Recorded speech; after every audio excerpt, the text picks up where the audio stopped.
I pick a subject every year that I'm going to teach at my seminars, and I try and pick one subject and stick to just one subject. And I found that to be a lot more successful for me the last few years than the way it used to be, where I teach 3 or 4 subjects over the course of a weekend.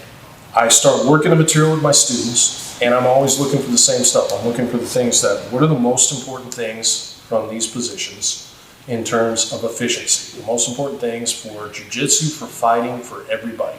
To be as efficient as possible, to use as little energy, strength, and muscle as we possibly can, so that we can refine the curriculum and then put them into the curriculum. I start working with different progressions and different movements and experimenting with stuff in my classes here at the gym. Then I start the seminar tour.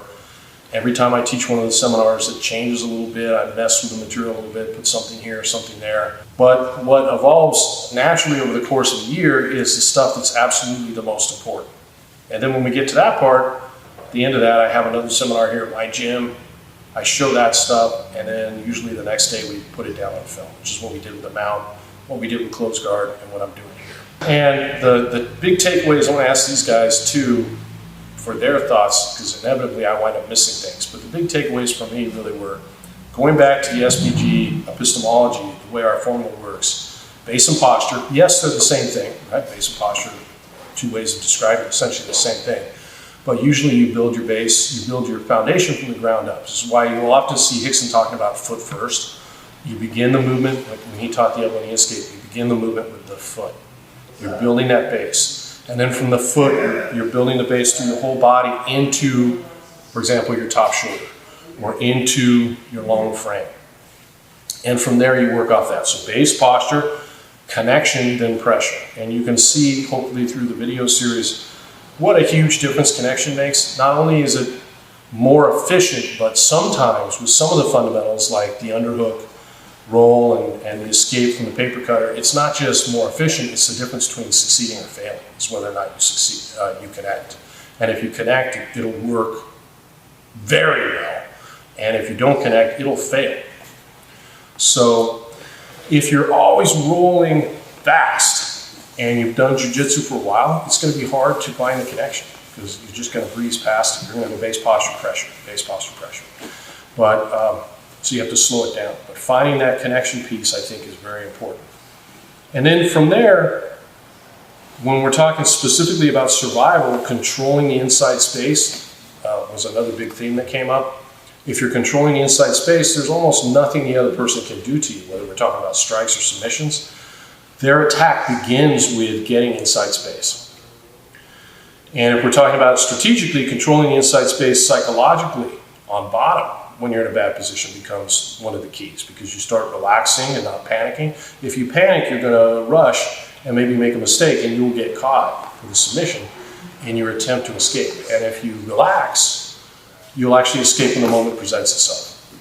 You know, I would be willing to bet, and you have to run this as an experiment, but if you try real hard, if you do some rounds where you're going to focus, like I'm going to try and see how many times I can escape in 5 minutes against a good black belt, whatever belt you are, against a worthy opponent for you. I want to see how many times I can escape in 5 minutes.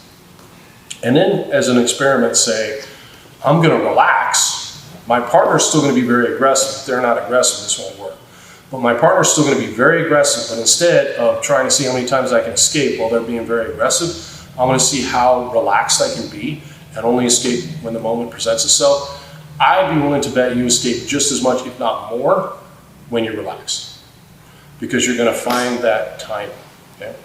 And then if we're talking about very, very late things, submissions, and all that, then a lot of times it's just shifting your weight around your body and knowing how to make micro adjustments with your shoulders and your body weight to defend the limb, right? So using your whole body to defend one arm instead of trying to use your arm to get it back when they've got their whole body to battle my arm. So for me, those were the big takeaways, but you guys have anything to add? All of everybody here is taking a seminar, plus just the videos, at least once, yeah. Well, I love the efficiency, because I'm 52 now and I train twice a week, 3 times if I'm lucky. And the idea of that was really important for me this year was being comfortable on bottom, which sounds like a no big deal thing, but it's crazy important. And on the bottom, you're either surviving or escaping. Surviving is very energy efficient, and escaping uses a lot of energy. And so if you're not comfortable on bottom, what you end up doing is reversing that and using a lot of energy trying to escape a whole bunch of times. And those are very inefficient escapes. And that used to be how I built my game. And I thought if you were on bottom and you weren't actively escaping, then you were wasting your time.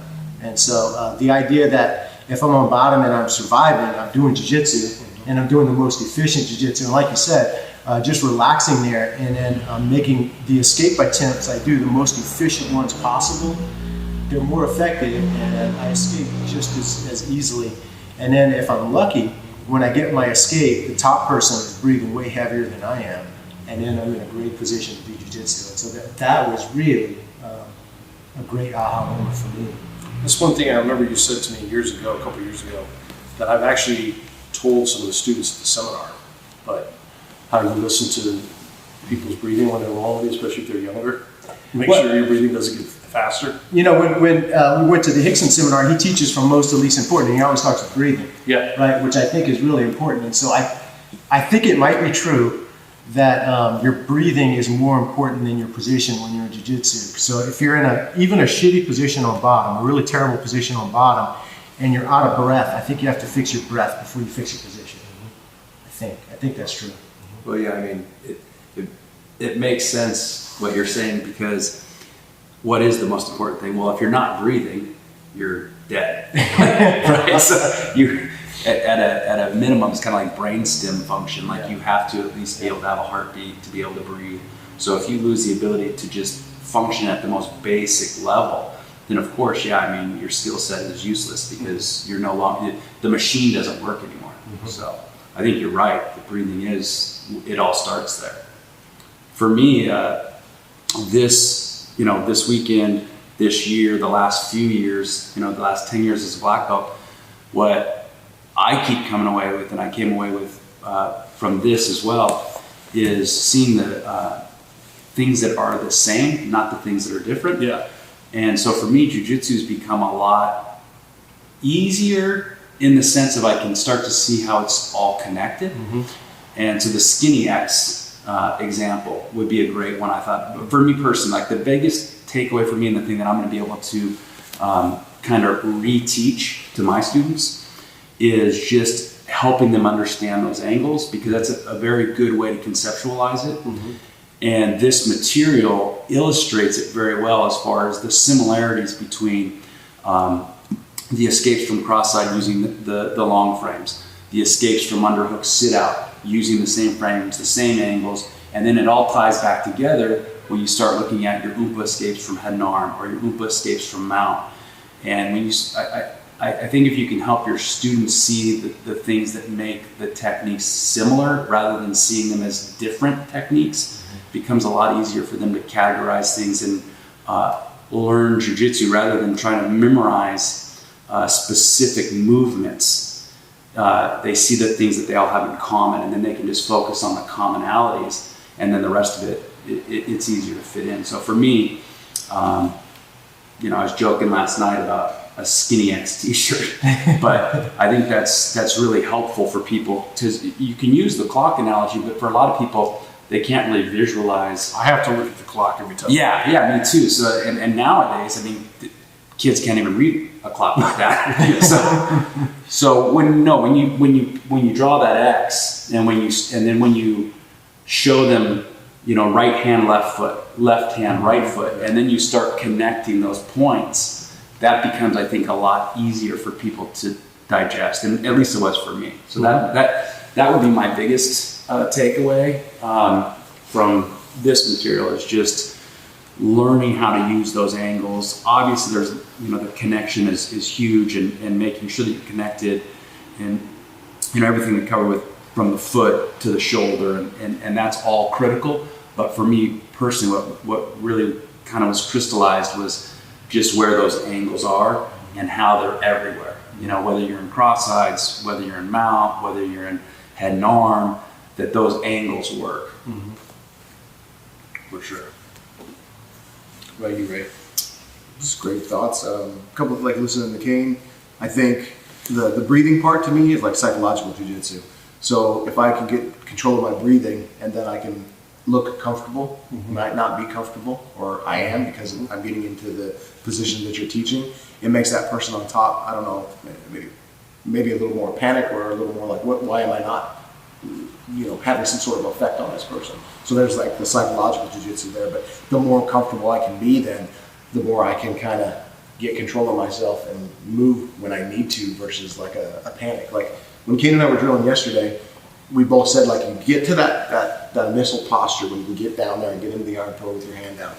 You can kind of go, okay, once I have that connection, now when he moves, then I know where I can go. I'm very comfortable in my movement. You can feel it. The other piece too is just the economy of motion, and whether I'm teaching firearms, because there's economy of motion in that, there's economy of motion in lifting, there's economy of motion in what you've showed here, and that economy of motion gives me what I was saying before, return on investment. I'm investing that energy and I want to get as much out of it as I can. And there's a lot of what we do that you can see in proper weightlifting, right? In terms of base and squats and how you hold stuff, because it's just structural. Yep. What you're saying reminded me of, I'm not a big fan of most sports psychology books, but a long time ago, this was back when we were on 7th Avenue, so back in the early 90s, I read a sports psychology book whose name I've been sitting here trying to remember, and I can't remember. It's probably still in my library, and if it is, I'll post it on this book. The whole point behind the book, it was the only one I ever read that I really liked, and it was that his whole thesis was, and he had interviewed a lot of world champions in fighting, and there was no MMA back then, but boxing and wrestling and other sports, individual sports, tennis players especially. And his whole thesis was they're all really good actors. They're all really good actors because they were all nervous, they were all scared to compete, but none of them wanted to show their opponent that. So they'd all figured out one way to fake looking calm, and all of them had come to the conclusion that, of course, besides just mastery of the fundamentals, which you can't be a champion without, and being talented that way, that was the most important psychological piece they had, which I thought was interesting. Our wrestling coach is Kevin Wilmot. He's wrestled for University of Wisconsin, finished second in the nation, All-American. Yeah, second in the nation, not just A wrestling. Yeah, D1, like a high level wrestler. And he's our wrestling coach for our MMA team, so we train on Saturdays. And it's so funny because what he says is as these guys are doing rounds and they're tired and they're into practice and they're active rest, so we have them jogging in between rounds and things like that. And he constantly says it's okay to be tired. It's not okay to look tired. Right. That's it. Yeah, that's exactly right. And I remember Carl used to have his guys in between rounds. He would practice having them not sit on stools, and he would have them shadow boxing and being active, and it was all psychological. It was all simply to send a message to the guy across the ring that, hey, you're tired, I'm not. Even though he was as tired, or maybe even more tired than his opponent, but to pretend not to be. So it's interesting, and I think the book that you're talking about has tennis in the title, doesn't it? Isn't the... I don't remember. It's red. I can remember the color. I can't remember the name. Like I said, it's probably in one of the boxes or in my library. I think of that with the deodorant commercial. I never let him see it smell. Yeah, 100%. And the funny thing is, I had an opportunity over the years to talk to real good competitors like Randy and stuff, and people would think if you watched him compete back in the day, he'd always smile, right?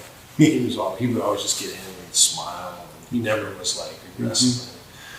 You might think that he wasn't nervous, but he was always super nervous going out there. You just never let the opponent see it. Right? You would never know that. And I've never met an athlete that wasn't. And sometimes some of the younger students and athletes, this is a question, I'm sure you guys have been asked this a lot, but there is I think an assumption sometimes by some of them that if you train long enough, that'll no longer be the case. But it's always the case. You just get more used to the feeling. It's not like you're ever going to get rid of the fight or flight response. You just become more used to that experience and better at hiding the fact that you're nervous. That's my you deal with the emotion better because the emotion is created by chemicals that are outside of your control. Right, exactly. But you learn to deal and work through that. It's like kind of like we were talking about, with the CS guys. Yes. They make you work through that. Yes. Yeah, it sucks, but Yeah, but it's not like it just goes away. No, no, and if it's not there to begin with, then actually there's a problem. Yeah, right. so Like you're missing something. It's okay. Like fear is an important emotion. You know, it exists for a reason. Yeah. And so we just learn how to cope with it, but we don't. You don't get rid of it. Like Right. You don't all of a sudden say, "Oh, I'm not afraid of anything anymore," unless you're an idiot. You work with it. You work side by side with it. You respect it, and you embrace the suck, so to speak. The interesting thing is that the fear in training makes you worse at jiu-jitsu. And so the thing Matt said earlier is pay attention to what you're doing and not how you're doing. Yes. Is also crazy important. And that also sounds like a cool statement, but it's so core to being good at jiu-jitsu and being efficient in your learning. And sometime in the last 3 years for me personally, I was able to flip that switch and not care a whole lot about how I'm doing while I'm training and on the mat and rolling. And it might just be due to age. I hit 52 and then it's not a big deal anymore. And it's so much crazy more enjoyable to roll. And I know what's going on in the roll now. So I don't get flustered when I get tapped out or something else happens. And just paying attention to what's going on and completely releasing it. And so for me, I think of it as I'm more interested in understanding how jiu-jitsu works than I am interested in my own performance level. Right. And just making it that shift for me is critical, and it's way more fun. Mm-hmm. And I think my learning is way more efficient because of that. I don't think that would be a necessary mindset switch if you were a competitor. Right. Although I don't think it would be harmful. Right. But I think it's a necessary mindset switch if you're going to be a good coach. Yes. You have to care more about the material than you do your own performance of it. Yes. Yes. And the vast majority of us, 95% of us are not competitors. Right. And so why put yourself in a scenario where every time you come in the gym, you're worried about your performance, and then that's why people go away. Yeah. I think. For sure. Yeah, I posted something about that. It's funny because like belt promotions at my gym, I was talking to Ray about it too. It's like, man, it creates so much drama. It's like you want your students to be happy for each other, to celebrate each other. So you have these big promotions and celebrations, and inevitably you have these students that are disgruntled and so on and so forth. And so I had to post something about this, the last one, and I kind of paraphrased John Frankel a little bit. It kind of goes to exactly what you're saying, which is you have to love jiu-jitsu more than winning. You have to love jiu-jitsu more than the belts. Yeah. Like if the actual thing that we're learning and doing and trying to become masters at, like you were saying yesterday, is a tradesman. Then we can't let those other things become more important, because the minute we do, we quit. And that goes the same thing what you're saying. Like if you have somebody who's in here and their experience and their joy from jiu-jitsu is coming from when they win and when they have success, then eventually they'll quit, because none of us are ever going to win all of the time. Mm-hmm. And so I think that it is important. And I think in life in general, the fear of failure and stuff prevents a lot of people from ever trying. And that's a problem. So it's not that I'm not afraid of failing. Right. I've failed many times at many things, marriage and business and other things, but I never gave up. You know what I mean? I always came back. I got married a second time. I've been married for 21 years. I failed at business the first time. I now have half a dozen businesses. But if I would have let the fear of failing be the thing that prevented me from even starting, then who knows? For sure. Yes. Just dovetail off what you were saying is one of the analogies I used, and I had to use it a couple times, was tell them they're playing in the kiddie pool. I go, you're playing in the kiddie pool. He goes, what do you mean? I said, you're not going deep enough in the water. I go, once you press it, go a little deeper. Go deeper until it feels a little harder, and then go a little bit deeper. Quit playing in the kiddie pool and go a little bit deeper. Go deep into that water and see if you can get out of it. Right? Yeah. It's so funny because my wife, when we first got together, she accused me of the same thing. It had nothing to do with jiu-jitsu, but it was, you're putting yourself in a position where you're not being challenged. Mm-hmm. You're surrounding yourself with people that you know that you are smarter than, and you're not pushing yourself. You're the biggest fish in this little pond, sort of. And she's like, what you need to do is, get in the ocean, like what you're saying, like challenge yourself. Don't get can place it. You know, keep pushing yourself to do better. And what prevents us from doing that a lot of times, I think, is fear of failure. You know, you don't want to lose. You're absolutely 100% correct on all that. The only thing I would say there is sometimes, and this is only the case with competitors, but a lot of times people get the mindset of that means they have to be in a room with a whole bunch of like world champions. Oh yeah. And I actually think it's the opposite. I've been saying this for a long time, but recently there's been other people that have come forward and said it too. But I think you can get just as good, if not better, at jiu-jitsu, even in a room with only white belts. And I've used the example of almost all the coaches, like pretty much any of you sitting here, could move to somewhere in the Northwest Territories of Canada, where you had no students, get together in a room with 20 people who know nothing about jiu-jitsu, and come back and be way better a year later, which, you know, when you moved to Montana, that's a perfect example. When you moved to Montana, how long ago was that? 12 years ago. 12 years ago. Yeah, I was a purple belt. Yes, when you moved there, you were a purple belt. You had nobody that was really good at jiu-jitsu where you were. And then you became a black belt, primarily just training your own students on white belts. And the other example that people have used recently is about Hodger, when, you know, he was at the peak of his performance, and I think he's one of the best competitors, you know, we've ever had in jiu-jitsu, was teaching mostly his own students in London. I don't know that there was anybody in the whole city that was capable of tapping him out, right? And that's a direct result, I think, and the way I would explain it in times past as well was I would talk about how people who got good at jiu-jitsu quickly were capable of putting together a framework in their own mind about how jiu-jitsu worked, and they would try and solve problems. And I would often equate it to engineers. And if you think of somebody like John Cap, there's a background of engineer, very logical, right? Goonie is a problem solver. And you can see it when he's fighting in the UFC, like he'll stop. I saw him one time, I forget the fight, but he just stopped midway in like some weird omoplata positions, and then he was like sorted and got himself out. You can watch him, the wheels turning while it's going.